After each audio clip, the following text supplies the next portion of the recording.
Hey guys, Thomas here with Catfish DIY. Wanted to give you a little update on what's going on with the 135 and what I have plans to put in it today. On the 135, I'm thinking about doing Severums in here with a community tank of convict cichlids, species specific, either male or female, depending on what I get in the Severums. Not looking to mate the Severums or anything like that, just looking for a fish, easygoing fish that it's hardy, that does not gotten very popular in the hobby. So I'm gonna go out and get some of these Severums that are very hardy. They're almost like a convict cichlid and a blood parrot. That's usually what you see kept with is a certain kind of fish. They're territorial, but they're not that bad. So other than that, let me give you a little shot of what I'm getting into. Everybody knows the convict cichlid.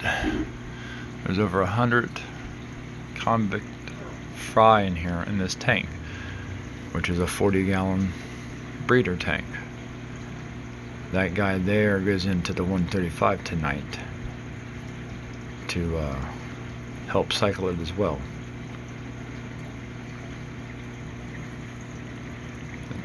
The 135's been up for about a week and a half. I dumped 2 bottles of beneficial bacteria in it, along with cycled media from other tanks that I have to help with the cycling process and make it fish safe. Though that way is not always the case, but if you keep 4 fish in it, the real small fish, the cycled media that you bring from the other tanks will help in the process. But what filters this tank is a 20-gallon long with 2 sponges that comes down in, up over, through the sponges, through the lava rock. That's my biological media with some old school pothos. Everybody in the industry knows if you've been in fish tanks, the old stuff may be old school, but it works efficiently.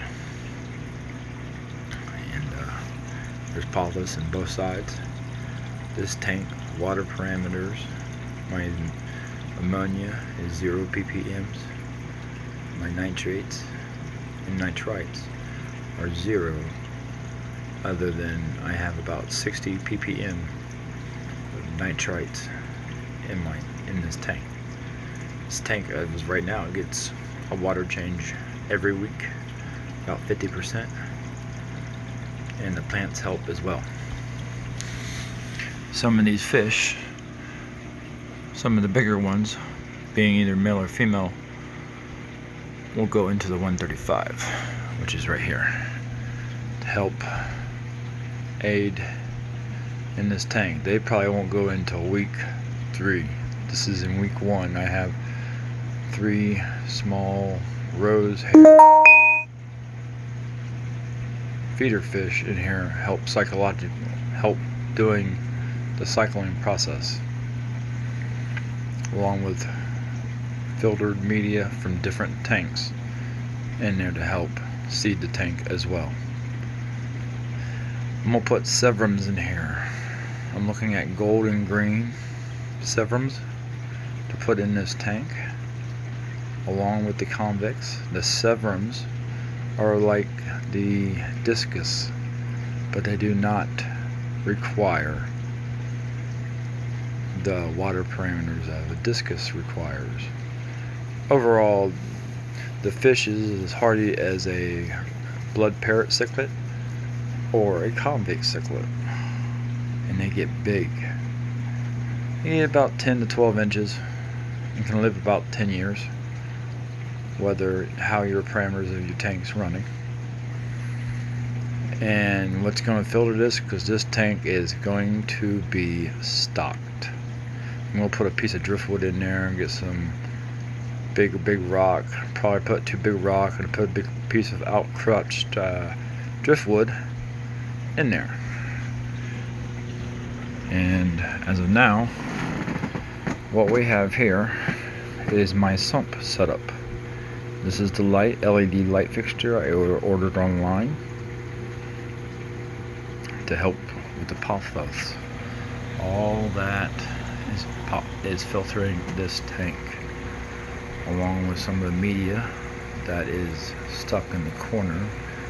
That's DIY moving bed, which there's only maybe the freezer bag size of that in there. As of right now, the water is high from a water change, and it's stuck behind the pipe here. This setup now was the moving bed media reactor that now I converted over by just pulling it out, opening it up, taking out what's inside of it. Now it is a water polisher that is set on a timer to run 3 hours, and it's off for 4 hours. But I got that set in a 3 or 4 hour cycle period along a 24-hour period. I have to pull the padding out and rinse it out because of everything being kicked up in the tank when it was set up, which is still settling down. I still have floaties, which I had a piece of polyfill in this setup right here, and it started to turn brown, so I need to put a new one in, some polyfill. As of right now, I'm trying to figure out if I need to rinse these off again, because I think this foam pad and this polish pad down here together with this is too much. So I'm trying to filter out the small stuff. So other than that, that's my setup. I'll take it down here. There's the light fixture. See, everything's on timer. The tank light, the hood light is on timer. This light here is on a timer, and this water polisher is on a timer. Still working the tweaks in this sump, but have it where I like it. I'm waiting for the roots to completely grow on this, because this plant's going to be awesome pulling my nitrates out. I also have other plants in the back there, if you can see it without the reflection. I do have roots on it, which is probably pulling a lot more out since I've only had 3 fish in this tank. The plant does good in water, but it also needs nutrients that it requires. Yes, there's only a 3 fish bio load, and they'll get about 2 inches. Not a lot of bio load for this size of tank. So yes, I've been feeding them once every day to help cycle.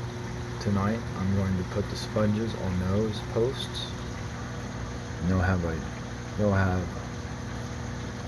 5.5 inch sponge that's been running on a sponge filter for the past year.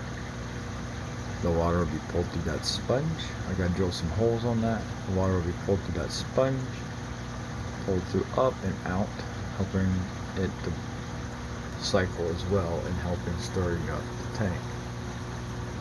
Granted, I got a lot of flow in this tank, so I think the Severns would be liking it. I'm not sure. I put I don't know what you call it. It's a plastic netting around my overflows. Took the screen off because I dumped like 10 of these in here. 3 of them was swimming by and got completely sucked in when it had the screening around it against the holes. So with this being flared out, the fish can get stuck to it, but all they have to do is swim off of it. There's not a lot of suction there, and it flares out about 3/4 to an inch past the pipe. So all 3 of them do. I have these open full tilt. That's why the water is so high in the sump right now. I have it fully open on the return. So yeah, this sump is pumping about 950 gallons. I say it's a 9.5 mag drive, and it's rated for 950 gallons per hour. This 135 tank and this 40-gallon sump, I'm turning this tank over probably about 3 times an hour, which is good for this filtration, because I'm not looking to go for another pump. That pump, the next stuff up is a 1200, which is 1200 gallons per hour. 950 runs pretty good for this tank. It will turn this tank over. The pipes that are filling it are the 2-inch weir, homemade weir with 1-inch holes drilled in to help skim the water. Pretty quiet for a three weirs tank with a sump. The only thing you're hearing right now is the hum of that pipe right there. It's quieted down a lot since it started settling into place. My leaves, my plants getting used to this sump. It's going to be a minute. The leaves are nice and green. They look good. And since this is a low light plant, any light that this plant gets is good. It's better than nothing. These plants here, I can show you a comparison between this plant and the one in a 20-gallon right behind it. Right there. Those plants there, I've been in there and grew roots in there, and them roots are massive. See it all down there? There's 3 plants down there. It has massive roots. That's what you want. The roots of that plant uptake so much. I mean, I'm not looking to use this as a permanent fix. You still have to do your water changes to help. But the more pothos you have in your plant tank, and the roots, once the roots are established, this thing will be a nitrate ammonia sucking machine. And these, if you look online, these plants will grow tremendously in a tank. And that's what I'm looking at. The cord you see there is for my power heads. They're not plugged in yet. This tank is 95% operational. I have a heater cord I gotta tie up. I'm tying all the cords up, all the powers up above. It's ran by a GFI. One circuit comes in, plugs into an outlet in the back. Along with this. I don't always use this light. I just turn this light on to show you. And this light is when I have people down and the lid's open. That light, you can't see it, but if I turn that off, that's what you see. Those are LEDs. All these lights are LED. So once this tank is up and running, this tank is going to be a very good filtration for this tank. This is my baby. This is what I've been waiting to do. It took me 6 months to build this. I'm still doing updates, this is what an update is today. This tank, like I said, has been up and running for over a week. It's been almost 5 days since I've had live fish in this tank. I had 5, now I got 3. The 2 died probably about, I think they died the next day. That's why I found them stuck to the screens.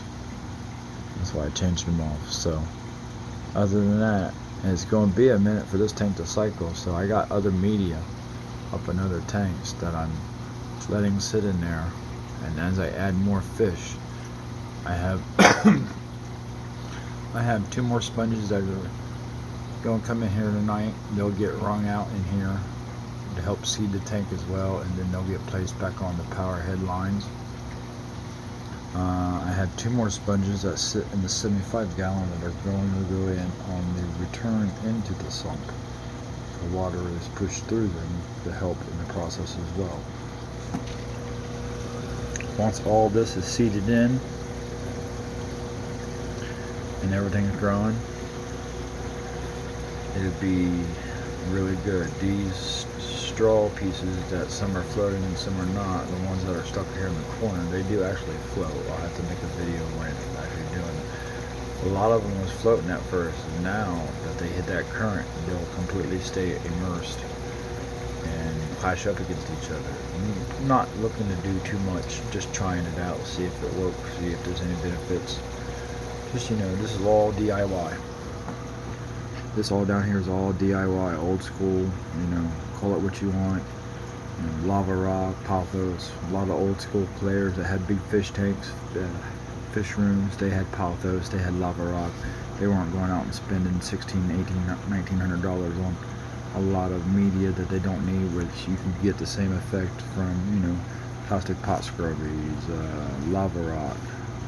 Other than that, the only one thing you want to watch out for, if you're using pothos and you have animals, make sure the animals don't eat the pothos plant. Now, I can literally say that my kitty cats have gotten hold of pothos and not been sick, but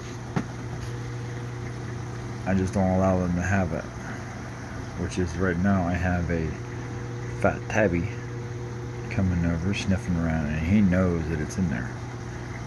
He knows it's there. He comes up and sniffs it. This is my tank cat. This cat here will creep up. Will creep up on this tank and always try to get in these doors to the sump to get in here. Yep, so I have to watch myself on that one. So, this is all storage stuff for right now. That's where I store my things at. Right now, everything's in there. This tank is still getting set up. It's still got little odds and ends, shit like that. Like I said, it's still being tweaked. And then on this side is my quarantine, which I might get ready to set this up, which here will be coming in the next probably couple weeks. This has got a 20-gallon heater, or I think a 50-watt heater. I'm not real for sure.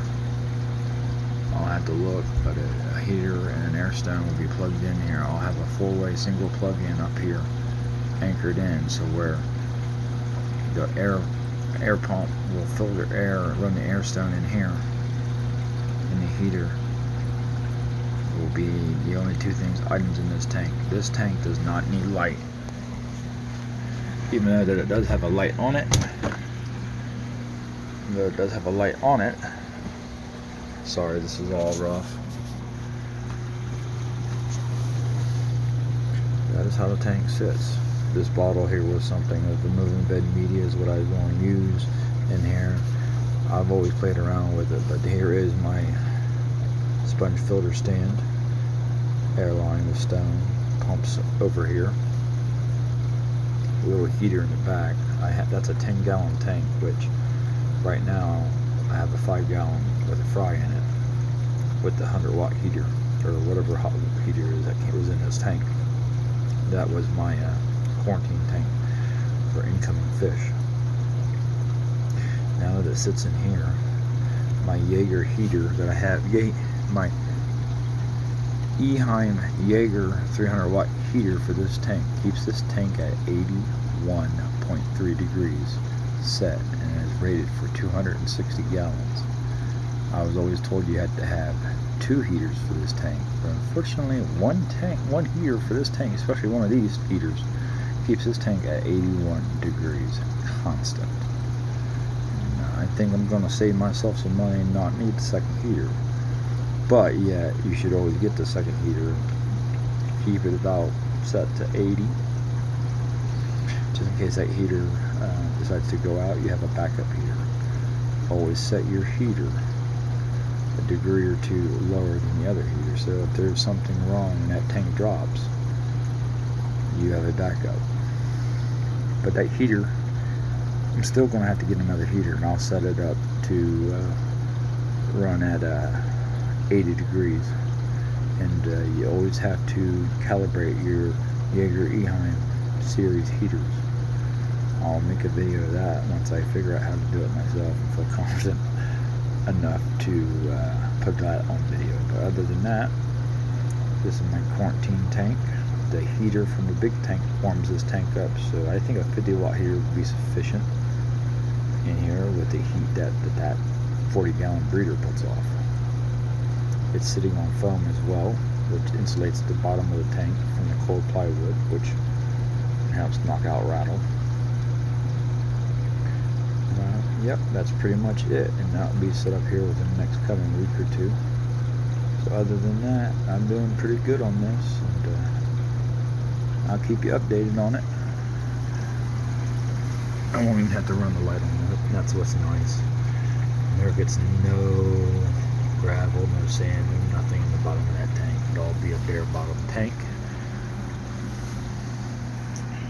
Sets up perfectly. Yeah. I'm happy with the way it turned out. Other than that, I will continue putting update videos on this tank and the progress of this tank. I can't wait to actually escape it a little bit, not a lot, just like I said, maybe 3 big rocks, 4 big rocks, and maybe a piece of outstretched driftwood. Nothing real big. But yeah, this tank's coming along, and I'm probably going to hate the fact that I have to, if I do outstretched driftwood, long skinny pieces of driftwood outstretched, it's called getting it into here. But you hear that?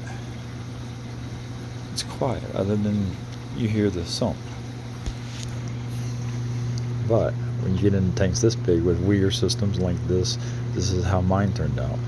Let me show you this one. You hear that?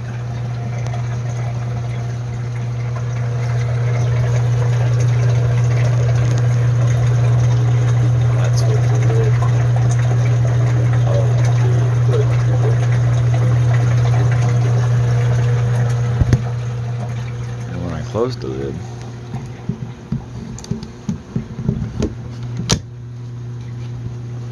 that's what you hear.